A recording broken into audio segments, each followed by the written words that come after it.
So what happens when a perfectly researched AI proposal just completely misses the mark? I mean, it hits a wall of business reality. Well, we're going to break down a real-world negotiation that starts out looking like a total failure, but then pivots into this incredible game-changing partnership. Honestly, it's a masterclass in turning a hard no into a yes and. And you know what? It all started with this one super honest sentence. Just try to imagine this for a second. You're the AI consultant, Jerome. You're on the call, you've just laid out your big idea, and this is it. This is the moment that could either make or break the entire deal. And by just admitting, hey, something feels off here, he does something that's, kind of risky, but totally brilliant. He just cracks open the door for a completely different and way more valuable conversation. Okay, so what was the original idea? And why wasn't it hitting home? I mean, on paper, the proposal was solid. It was meticulously crafted, backed up by all this AI-driven research. But, and this is a big but, it was all built on one single, critical, and as it turns out, totally flawed assumption. So Jerome's pitch was for something he called an AI concierge. All of his external research was pointing to one clear need: growth. So he proposed this solution to help the company onboard new restaurants, expand into new cities. You get the picture. And yeah, from the outside looking in, it was a perfectly logical conclusion. Made a ton of sense. But then came the reality check. The client, a guy named Nono, pretty much immediately shoots it down. Nope. He's like, external expansion? That's not our problem at all. Turns out their real challenges were all internal, all operational. And just like that, this beautifully researched pitch was aimed at a target that literally didn't even exist. So this leads us to a really classic problem, one that Nono, the client, actually explains perfectly. It's the core dilemma you run into anytime you bring in an outside expert. I don't care how skilled they are in their own little world. And this quote, this just hits the nail on the head. Nono's point is that an expert can come in knowing a ton about their own silo, right? They can have world-class knowledge. But without that deep, inside context about his specific business, their ideas are always going to miss the mark. A great solution for the wrong problem is, well, it's still the wrong solution. This gets us to what Nono called the consulting catch-22. Think about it. He knew that any ideas at the beginning would be missing that crucial business context. And for the ideas to get better, the consultant would need time to build trust, to kind of marinate in the business, right? But that whole learning process, that's a direct path to scope creep, which makes any project with fixed deliverables feel super rigid and pretty much useless from the get-go. It's a trap, and he just wasn't going to fall for it. Okay. And this is where the entire conversation just pivots on a dime. Instead of just rejecting the whole thing outright, Nono actually suggests a completely different way of working together, a way that, it turns out, solves that whole expert's dilemma. And here's the pivot, laid out plain and simple. On the left, you've got the old way, the traditional consultant model.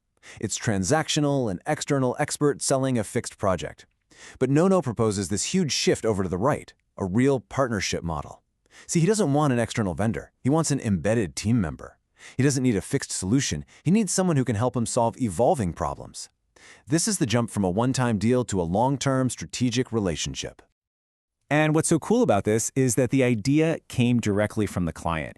It was Nono himself who completely reframed the engagement. He basically says, look, I don't want a consultant with a list of deliverables. I want an advisor. He wants someone who is actually part of the team, someone who can learn and grow with the company.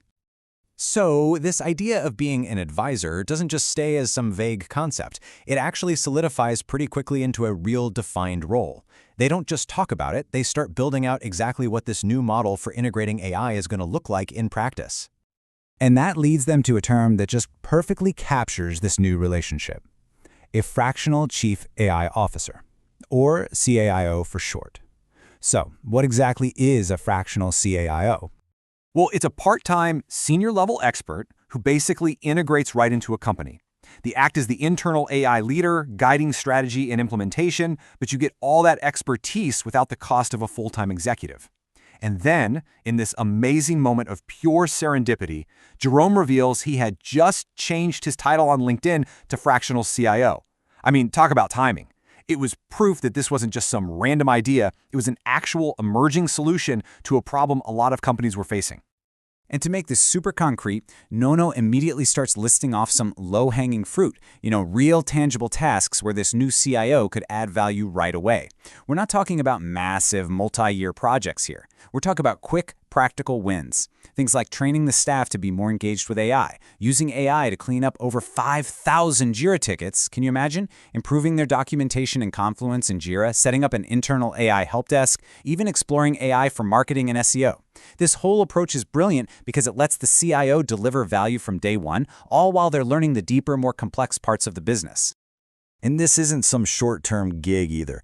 Nono suggests a minimum commitment of 3 to 6 months, and that time frame is absolutely crucial, right? Because it's a direct acknowledgement that building trust and that deep business knowledge, the exact things that we're missing from that first proposal, well, that stuff just takes time. All right, a great conversation is one thing, but turning that talk into action is something else entirely. So how did they actually seal the deal? Well, they wrapped up the call by laying out a super clear, collaborative path forward. And it leaves us with a really powerful lesson. And just check out how the process itself changes. This is key. Instead of the consultant, Jerome, going away to redraft the proposal all by himself, the client, Nono, takes the lead. He's the one who's going to draft the new scope of work. Then Jerome will review it, and finally, they'll both get together to align on the final scope, the compensation, all of it. The process itself has become a partnership, which perfectly mirrors the new role they just created. And that really brings us to the key takeaway from this whole thing. The most valuable proposal you can make isn't the one you bring in your back pocket. It's the one you actually build with your client. It's just such a powerful reminder that creating real strategic value isn't about having all the answers up front. It's about listening, it's about collaborating, and it's about finding that perfect fit together.